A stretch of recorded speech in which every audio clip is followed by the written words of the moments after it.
Mon témoignage de livre vivant, en fait, qu'est-ce que je souhaite avec ça, c'est transmettre une histoire qui pourrait servir aux autres.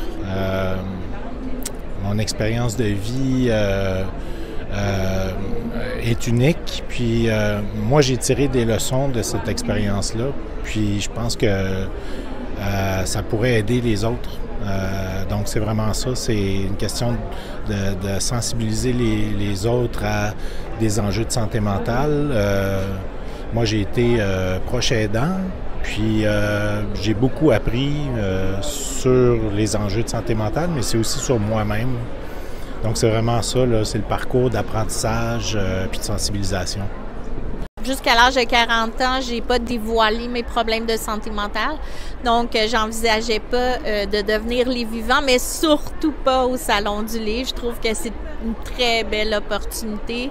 Je suis très contente que la QRP et que Accessible, mon organisme, ait travaillé là, à développer là, ce service-là. Tous les moyens de prendre la parole qui sont bons, que ça soit, tu sais, même auprès d'un membre de la famille à Noël, puis, tu sais, dire que, ben, tu savais pas ça de moi, mais, tu sais, j'ai vécu ça.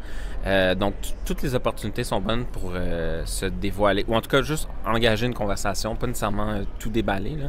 Mais, donc, c'est ça, je pense qu'il faut saisir toutes les opportunités, puis vraiment y aller, là, dire ce qu'on a vécu, puis pas avoir peur de se faire juger. J'ai préparé un témoignage, en fait, comme un résumé général, puis j'ai aussi découpé en différents thèmes.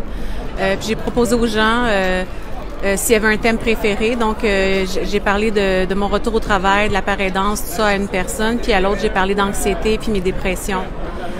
Donc, j'ai donné le choix aux gens de l'histoire qu'ils voulaient entendre. Donc, j'ai fait ces histoires-là séparées, donc à mettre les éléments les plus importants, puis qui pouvaient donner de l'espoir aussi. Ce qui est important pour moi, c'est de démystifier la santé mentale, d'expliquer que maladie mentale, c'est pas nécessairement schizophrénie. C'est trouble de personnalité, ça en est une. Perversion narcissique, ça en est une. Difficulté d'adaptation, trouble de l'opposition. Écoute, le DSM-5 est rendu ça d'épais, là, tu sais. Mais c'est pas tous des enjeux dangereux. Puis des fois, on pense que les personnes qui ont des enjeux de santé mentale, ils se prennent pour Alexandre le Grand, ben Napoléon, tu sais. Pas vrai pantoute, ça.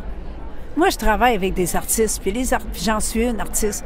Puis les artistes, on a toute une craque dans Pointe-à-Pitre, là. On est toutes sans exception. Il y en a qui s'en cachent. Nous autres, aux impatients, on s'en vante, tu sais. Puis, mon Dieu Seigneur, j'ai pas vu là des gens plus dangereux qu'ailleurs.